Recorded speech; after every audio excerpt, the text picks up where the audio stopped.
Hello and welcome to another episode of the Southbound Sports Podcast. I am your host, Richie Leahy. Today, we're going to be touching on the NCAA tournament, and then we're going to talk a little bit about the show. So we'll go ahead and start right with the tournament right now without any further ado. So, NCAA tournament first two rounds have been completed.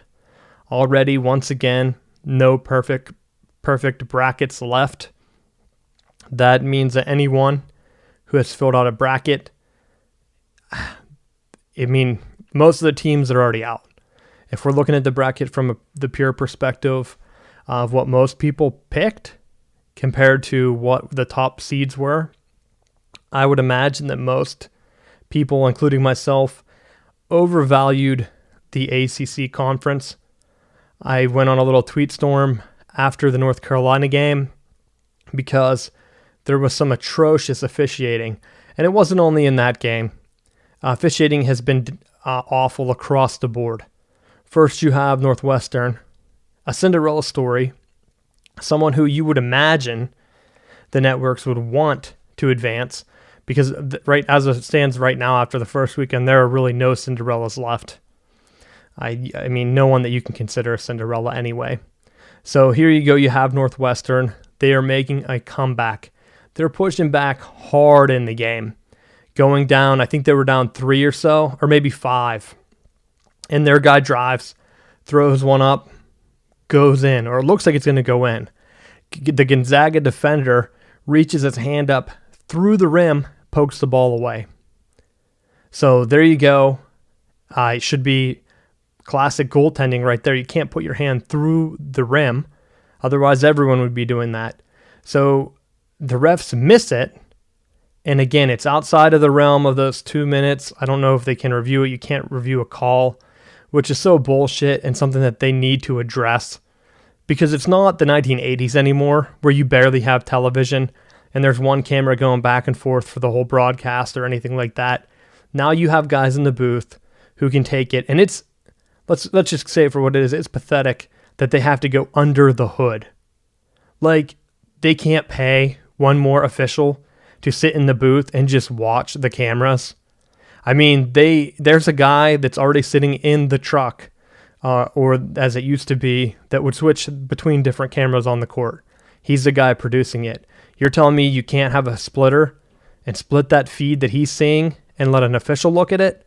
And then on television, they're watching it live. I've been to games baseball games where you can stand kind of like back and they have the game on TV as it's happening. And as long as there's no delay, which in the stadium they don't. For broadcast television, yeah, if you're not aware, most people delay the game about 7 seconds or so, especially big games like the Super Bowl after the nip slip. They do that so that they can catch things and make corrections on the air. So there is a delay. So if you're on Twitter and people are at the game tweeting like crazy comeback and stuff, you can see, if you're at your house, what's going to happen a little bit beforehand. So you got to be careful with that type of thing. I don't know how much the delay is, and maybe not on cable television. There might not be a delay. I don't know. But you can't tell me that they can't have a guy there that says, oh no, he put his hand through the rim, the basket counts. Because it's not just like a missed call. That's not a human error. If there's no one that can see it, but you have a guy in the booth, pay the extra official. You can't be that cheap. I mean, I know the NCAA lost a bunch of money this year for the first time in a while because of their lawsuits that they have coming against them. But make the product fair. You want people to be able to watch the game and enjoy it, not sit there and be like, what was that? And that's how the UNC game against Arkansas ended. You're watching a Cinderella team come in, Arkansas, basically an 8 seed. Not really so much as a Cinderella as you would believe, but they're there. They're driving late, and I think it's like a 1-point game at this time. North Carolina has the ball. Their point guard drives down. He takes 5 steps. There's a GIF going around that you can watch online that counts the steps for you. He takes 5 steps, stops, hits a defender. So at this point, it can go either way, and he throws it up one-handed off the backboard. Misses, of course, but his guy's right there to put it back in, a tip back in. They give North Carolina a 3-point lead, which at that point, if you watch the play, the refs need to call something. It doesn't matter. You can't say that you're letting them play because worst case scenario, it's a travel. He took 5 steps. Anyone could see it. He went from the 3-point line down to about the second stripe in the key where people stand for foul shots. So he went pretty far with his walking. And yeah, he might have lost the ball, but then call a reach-in on the defender. I mean, or he did lower his shoulder and hit the guy. So I've seen some people on Twitter saying that the guy was not set. He was definitely set. Both feet were down. That second guy was set. So it's either going to be a reach-in on that first guy, or it has to be a travel or a charge. It's one of the three. That wasn't a legal basketball move. And as fans, when you're down under, 30 seconds or so, that could deflate a whole team, and it did. Arkansas ended up losing. As soon as it happened, I turned to the people I was watching the game with and told them, hey, this game's over. You can't come back from that. They're not going to drive down the court and make a 3-pointer to tie. They're just not, because on defense, you're in the right position, your feet are set, he drives in, you're thinking travel, or like I said, call a reach on the first defender to tap the ball out. Call something. You can't just let the game go like that. Then at least he has to earn it. It's not an easy tip back because the rest of the defenders, they locked him down. So I'm sure the other defender's probably not thinking rebound at that time. He's probably coming over to help for the steal. And everyone stopped expecting a whistle. So at that point, the refs, I've said it before, maybe not since Southbound Sports is kind of new, maybe not so much on there, but you're going to have some refs that you're going to either have to fine, you're going to have to get rid of. And I know, hey, maybe you just need more. Pay them more. You can afford to pay coaches millions of dollars. Force the teams and the schools, take the first cut from your television contract out of the NCAA tournament, which is how you make your money, and pay for better refs. It's a shame for fans to watch the game. And I had no dog in that fight. I just want to see a fair game. Same with Northwestern. Let's see if they can complete the comeback. Let's see if Arkansas can complete the comeback. Most people say, oh yeah, North Carolina should have lost. But you don't know that. They would have had that turnover, would have given Arkansas the ball. I think they were down 1 at that time. Yeah, it's plausible that they could have drove in, made an easy layup or something. They could also have missed. And then North Carolina could have won on free throws. So you can't count anything out. But whenever you're looking at it, it just needs to be a fair game. You can't watch a game and see a bunch of people that don't even really know basketball and see them complaining. They're like, hey, I barely watch any games this year, and this is what I'm missing. I'm not missing much. Because this is your time to attract new fans. If I was not a basketball fan, and it's kind of the reason why I've drifted watching the NBA, because you see guys flopping all around, and that's not the kind of style of basketball I want to watch. It's not exciting. It's boring. And everyone agrees that you can look at the television ratings, they're still down from like the 90s. So you can say that basketball is as popular as it ever was. No, it's not. So fix the product. People don't want to see this drama-filled. It reminded me of wrestling. WWE, WWF. That's what it reminded me of watching. Seeing some of these flops, some of the players, some of the teams, you know they're getting favorable calls. You have games where, I think in that same game, North Carolina was only called for 10 fouls. 10 fouls in the entire game. How is that even possible? I think Arkansas had double, and I want to say that North Carolina had like 25 free throws to maybe 8 for Arkansas. And I don't know off the top of my head if that's true, but like I didn't watch the whole game. Let's take a break and look. All right, so yeah, pulled up the numbers. Arkansas shot 8 free throws in that game to 25 to North Carolina. You can't tell me in a physical game like that that is the foul discrepancy. Maybe they're pulling for North Carolina. I don't know. But as a fan, it was frustrating for me to watch the last 30 minutes. That's all I saw of the game. So I'm not going to pretend like I saw the whole game.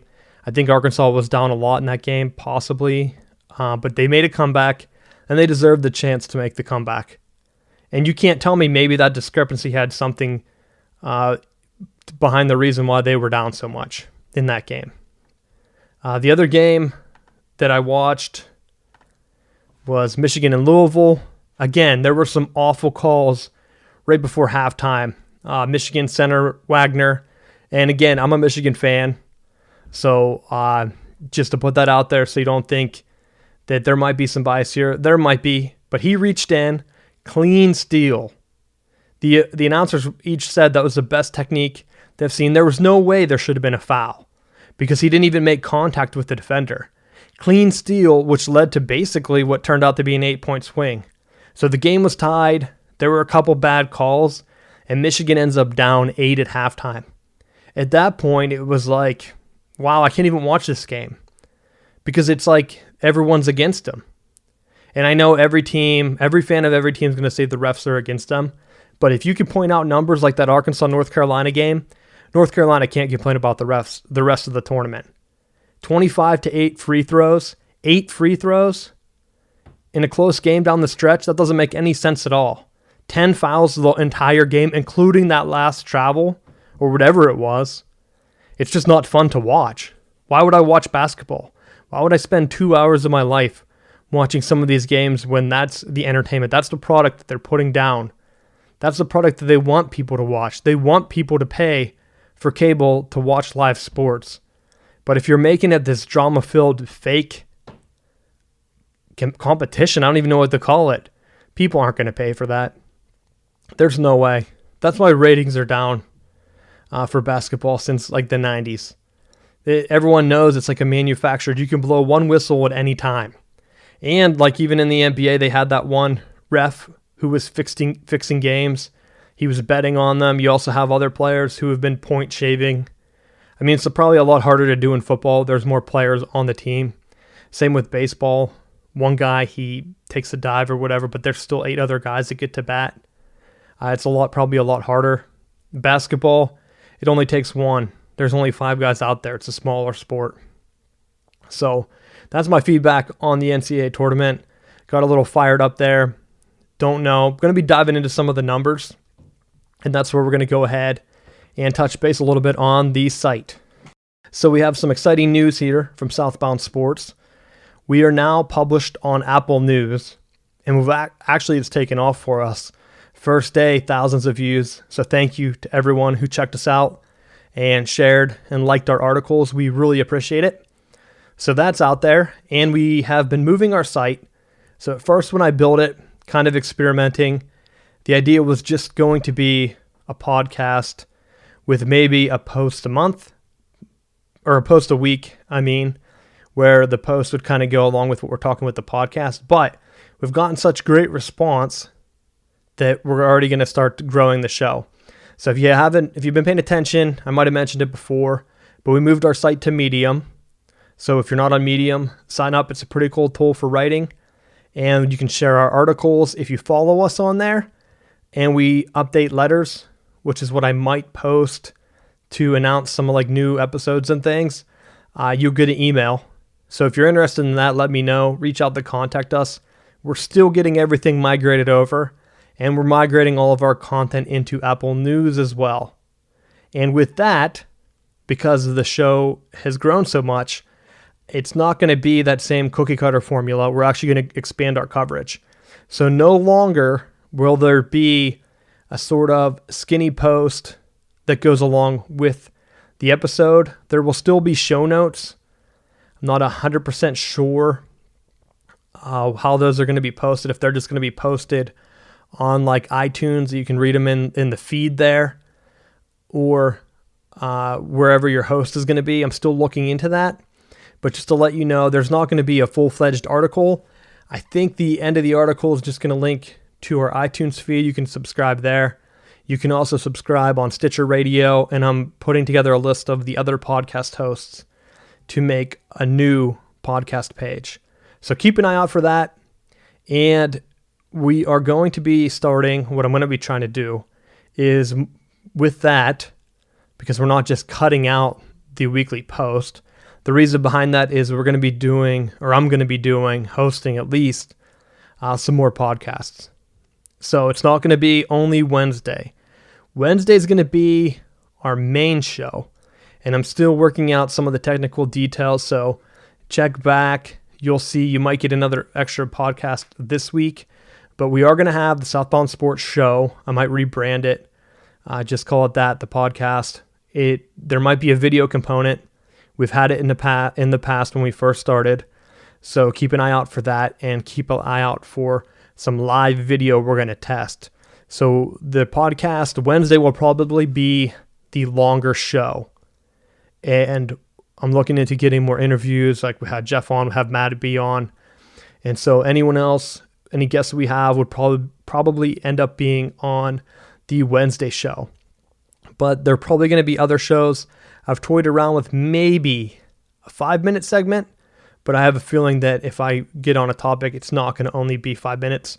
So it will probably be 10 minutes or so, just like a shorter podcast talking about events as they happen. It's just too hard for us to cover the sporting world with a 1 day a week show. So that's probably what we're going to end up doing. The main show, the big shows on Wednesday, they're all going to be on the same feed. So if you want to listen to them, listen to them. If not, just listen and stream the Wednesday show. But subscribe, tell your friends, keep an eye out for that. And with that, as we're getting away from just a generic post, I'm going to be writing some more in-depth articles. I'm pulling in some of that research that I teased before about Major League Baseball payrolls. That should be up soon. I know Major League Baseball is kicking off here. And so I'm going to try to coincide that with opening day. And then baseball season is going to be the first season where we actually cover a full season of a major league sport. So keep an eye out for that, and check us out on southboundsports.com. We're also on Twitter, and we've been putting together an Instagram. Our Twitter name might change too, might be S-Bound Sports, because Southbound Sports doesn't fit, and without the O, it's kind of hurting people finding us if they search for sports. So our username might have to change, so keep an eye out for that. But again, check back soon. Probably have something out before next week, maybe after these basketball games this weekend. But thanks for listening. I'm your host, Richie Leahy.